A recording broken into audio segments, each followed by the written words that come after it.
Hello everybody, this is Donnie with Pvgna.com. Thanks for tuning in today. And I just wanted to thank you for all the support. We are nearing 15,000 subs here on YouTube. We've been getting tons of questions and comments in our comment section. It's been really nice to see the community kind of grow. And so we are going to continue pumping out content that hopefully is useful to you in your Dota quest to gain more MMR, get better at the game, have more fun, etc. Today I just wanted to introduce the video. One of the things that I like to use this YouTube channel for is to introduce you to content creators that we have on our website. And this one is by a guy named Restocker. He's a really talented content creator. He knows his stuff super well. He makes a lot of really good general and theory-based explanation videos. This one is going to be about the best mid heroes to pick if you are trying to learn the mid role in the 2 to 3K bracket or thereabouts in the MMR spectrum. These are some heroes that you can pick, that you can learn quickly and then have fun and win games with in the mid lane. So hopefully you enjoy this content, and if you haven't already, please go ahead and hit that thumbs up like button, as well as subscribing to our channel so that we can continue making more awesome Dota content. All right guys, enjoy the video. Hey there guys and gals, hope you guys are all having a great day. It's Restocker here coming at you with another Dota 2 video, and in this one I'll be talking about the best mid heroes to be picking in the sub 3K bracket. Now these heroes have a very high win rate across all pubs, but I'm going to be focusing on the sub 3K here. And these are the 5 main heroes, with a Viper being an honorable mention. Now, if you're looking at some of these heroes like Venomancer, Necrolyte, Bloodseeker, they can potentially go into other lanes, and even Venomancer can be played as like a support or an off lane. But the focus of the video is, played in the mid role. Now, I'm going to be showing you very quick glimpses into certain replays with each of these heroes. They may not be played in the specific role that I'm talking about, but I want to focus on is the item choices and the skill builds, because those are going to be more or less the same regardless of if you're playing the mid role or the carry role in most cases. So what I want to focus on is going over the heroes very briefly. The goal of the video is to just highlight these heroes very quickly and for you guys to just have a very quick understanding. And if you want further details, check out the other videos on Pvgna made by some of the wonderful content creators to get a much more enriched video. This one's just going to be quick, bam bam bam. We're going to go through the heroes, talk about some of the quick key points, why they're so successful, and why you should be picking them in your pubs, especially if you are below the 3K bracket. So let's get right into it, guys. All the replays that I'll be showing you are from sub 3K games, but I want to be covering the strengths of these heroes very briefly as I go across each of the heroes. So the first one off we have here is Zeus. When you're laning against the vast majority of heroes, typically what you're going to be doing is spamming out Arc Lightning during the laning phase. Zeus is very accessible to newer players because he has very low mana cost on his skill Arc Lightning, and it does 85 damage, and it's very good at securing last hits, especially if you're not proficient at getting some of these auto attacks off. Although this player, despite being sub 3K, is doing a pretty decent job last hitting under the tower. The next thing that you want to do is typically queue up for a bottle. We'll be seeing the Zeus player pick that up most likely. And you want to make sure that you're starting off with some clarities, and that, once again, kind of augments your ability to spam out those Arc Lightnings. Afterwards, you're going to want to get more points into Lightning Bolt so that you can actually go and secure some kill potential. Now, let's jump ahead a little bit further into the game to see how much Zeus has progressed. You can see that you can go for very cheap items like the Arcane Boots. You can work towards an item like Yules if you feel like that's the case. In some cases, players like purchasing items like Blink Dagger, maybe even a Force Staff if the enemy team has a Clockwork, or if you need to kind of help your team out here and there. But you can see that once you've opted to put a few extra points here, Zeus can actually follow up on this kind of initiation from his allies. He does a very good job of doing that. He can, of course, his ultimate gives him a lot of global presence and guaranteed damage. That's one of the few things that should definitely not be overlooked about Zeus. Let's kind of jump out a little bit further so that we get even further into the late game here. We can see that we have a point booster being purchased up. He's about to get his Aghanim Scepter. So let's just jump out ahead a little bit further just to see him finish off some of his key items here. So the thing about Zeus is in the late game, for most nuking heroes, they kind of fall off in the late game, whereas Zeus doesn't fall off as hard, I would say. He does have his global presence with Nimbus once you have purchased the Aghanim Scepter. He also has static field that does percentage-based damage, although it is magical.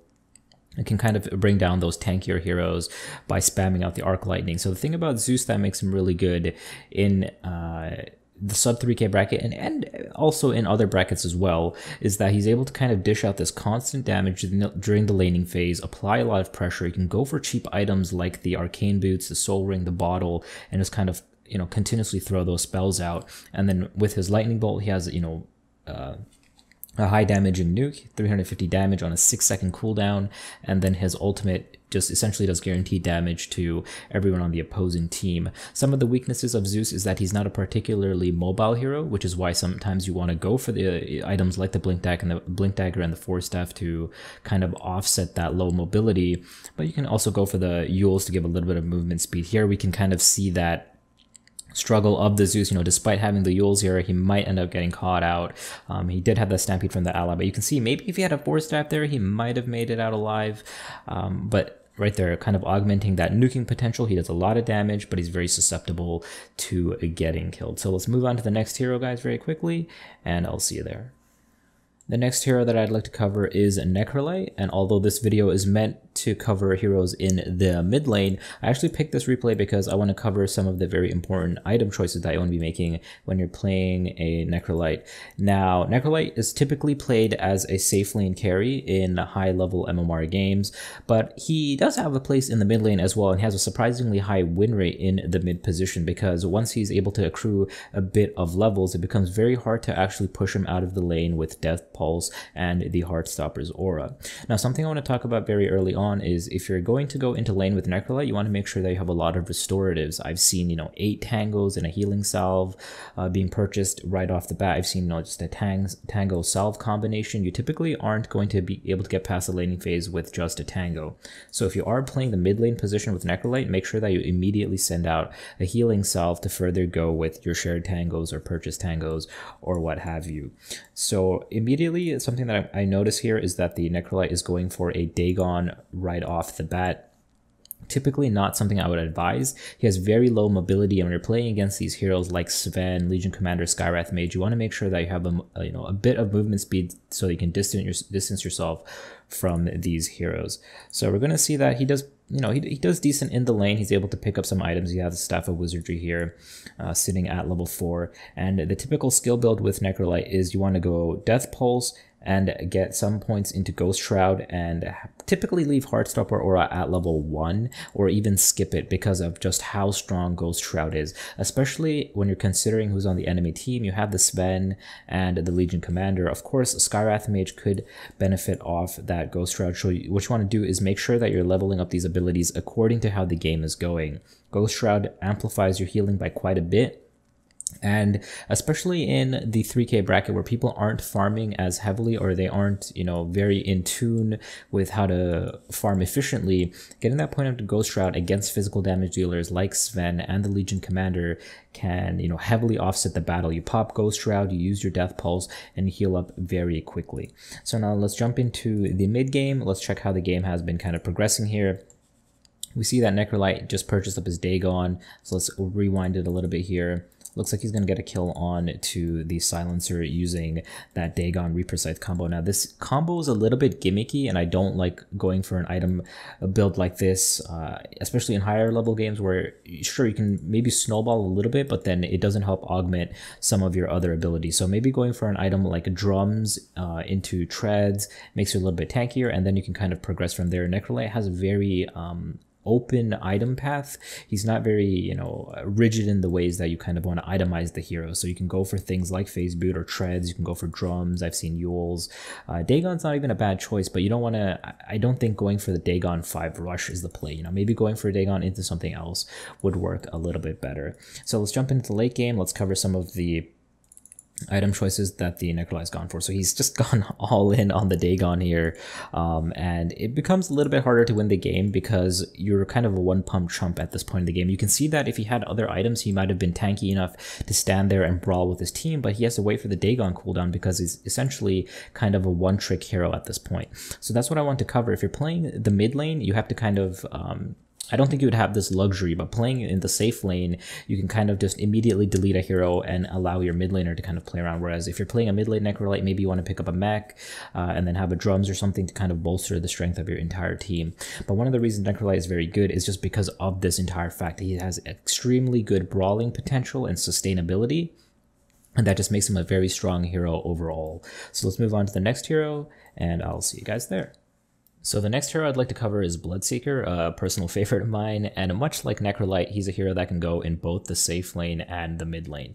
In the mid lane, you want to make sure that you pick up a Poor Man's Shield very early on, as it kind of is one of those key items. It gives you a little bit of agility, and it makes you very tanky. You can see here that Huskar is usually very good at bullying melee heroes, but Bloodseeker is kind of a toss-up how you lane here. You can see that he's actually able to get a lot of damage. Since Huskar likes to go low on HP and is constantly throwing out those burning spears, he's going to have a pretty good advantage thanks to that thirst here. Furthermore, there's a Lycan here sitting at half HP, so just by heroes kind of existing on the map, Bloodseeker is able to get a lot of damage, and that's what makes him very good in the mid lane. Earlier I was alluding to his very good base stats. He has, I think he starts out with 4 armor, something like that, and then he has Poor Man's Shield on top of that. He also has a pretty decent strength gain, 2.7 for an agility hero, and he has a flat 3 agility growth as well, which means he's getting almost 1 armor every 2 levels. You can see here that Rubik's coming here trying to harass him. He's literally just plinking away at him, doing almost nothing here, and he might actually get a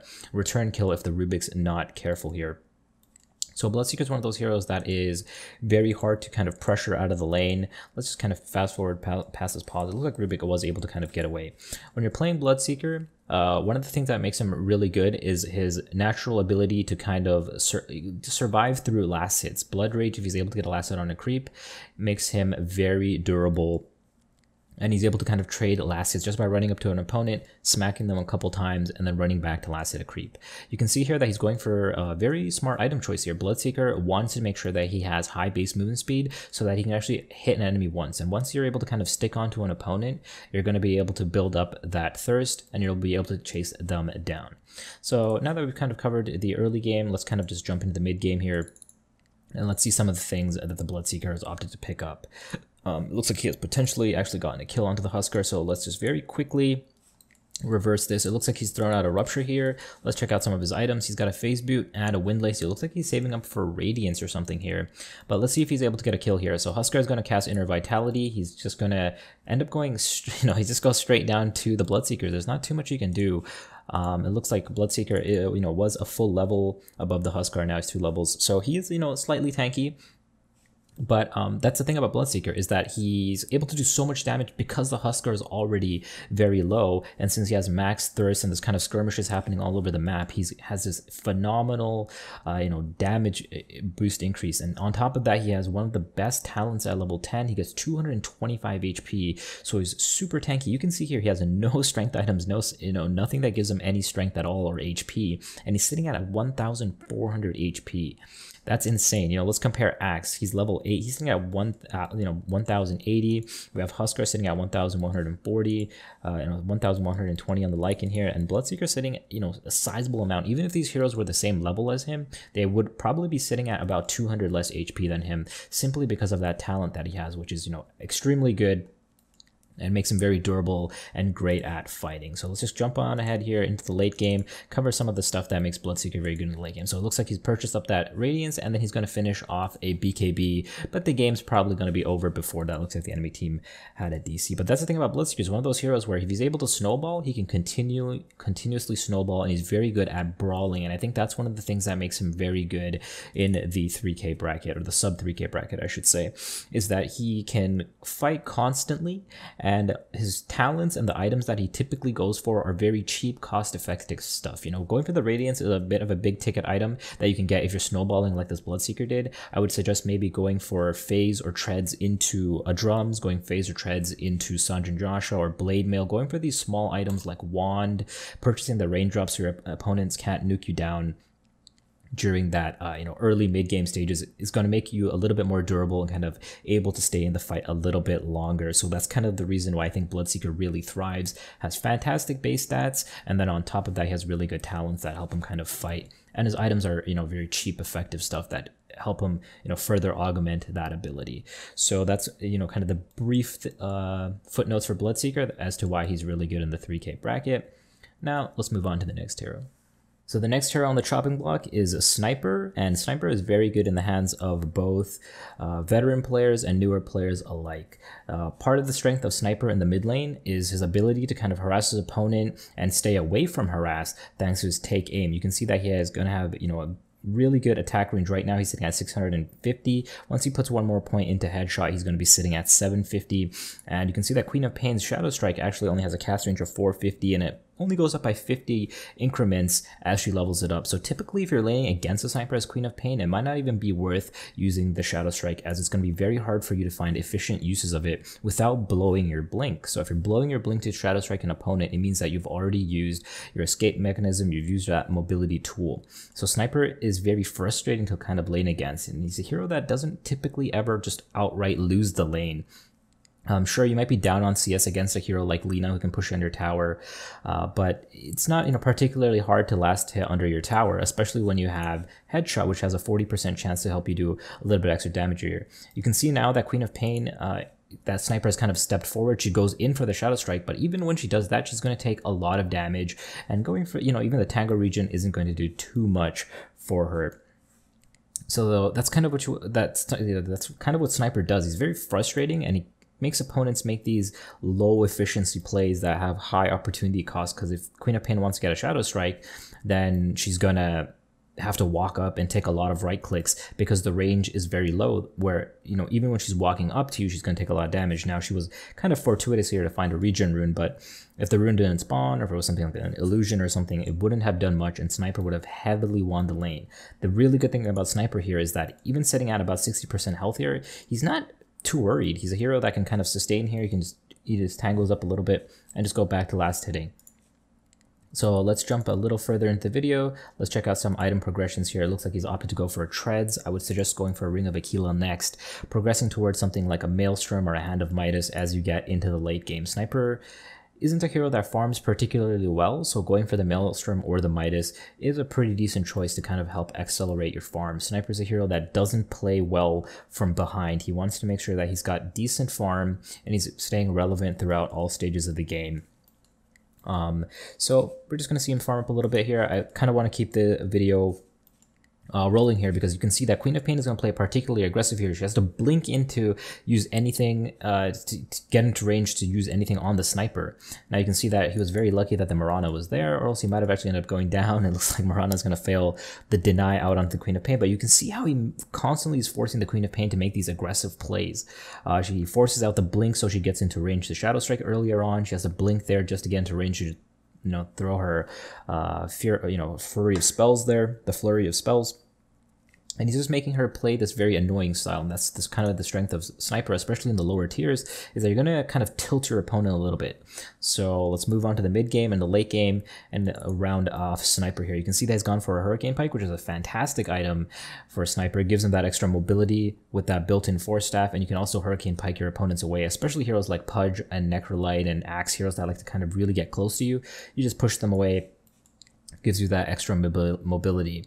When you get into the late game, Snipers, his skills aren't as great in the late game. Assassinate loses a lot of value. I'd say Headshot loses a pretty decent chunk of its value, but take aim and shrapnel are still pretty relevant, I would say, going into the late game. Shrapnel gives you very good vision, and if you're ever trying to siege a high ground, you can use that for vision and actually hit your opponent's tier 3 towers. So if you're sitting right here with sniper, you can actually cast shrapnel up here, get vision, and plink away at the tower and slowly chip it down. That's one of the beauties of having snipers. You can slowly chip down enemy towers. And you can see here he's gone for that Mjolnir. So pretty decent choice coming out from this 3K player. So once again, let's quickly go over sniper's strengths throughout all stages of the game. In the early stage, he's very annoying to lane against, very hard to harass. If you want to harass a sniper, you're going to have to dedicate a decent chunk of your resources.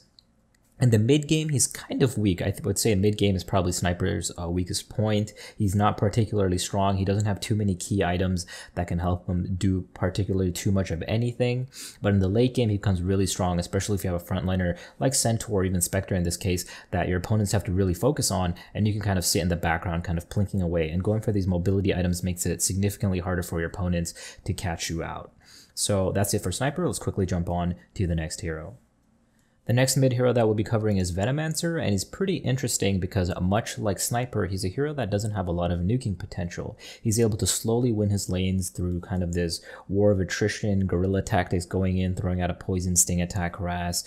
He's able to put down a bunch of plague wards once he gets a couple levels into those, and he can potentially actually go for a venomous gale build as well and dish out some decent damage, typically just damage over time stuff.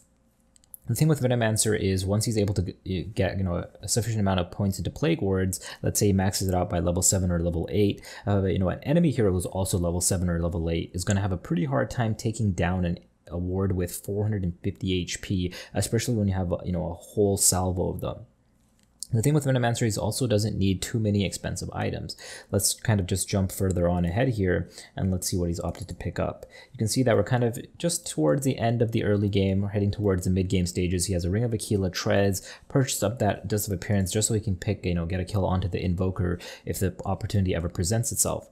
And you can see here he's just being very annoying all over the map. He's gone for a heavy Poison Sting build, opted to not level up Plague Ward, which is pretty interesting considering the enemy team doesn't have phenomenal right-click damage. He could have actually just been very annoying with the Plague Wards, but he's already opted to, he's already managed to take out the tower in the mid lane. You can see here he's just being constantly annoying here, pressuring the Invoker. And the thing about Venomancer is he's amazing against heroes that aren't particularly good at laning. So Invoker isn't a strong laner. He's a decent laner, but he's not, he's no Lina, he's no Queen of Pain, he's not like Puck. These heroes can potentially actually, nuke down the Venomancer. If you're playing against a hero like Sniper or Invoker, all you have to do is really get your levels. And once you've gotten sufficient points in Plague Wards, you can apply a lot of pressure through the Plague Ward. So that's kind of how Venomancer is played. You can see he got a little bit greedy, and he pays for the kill because it takes you a very long time to get that kill. If he was a hero like Lina, he might have just straight up killed the Invoker, whereas he's playing a Venomancer, he's not going to be able to do much of that.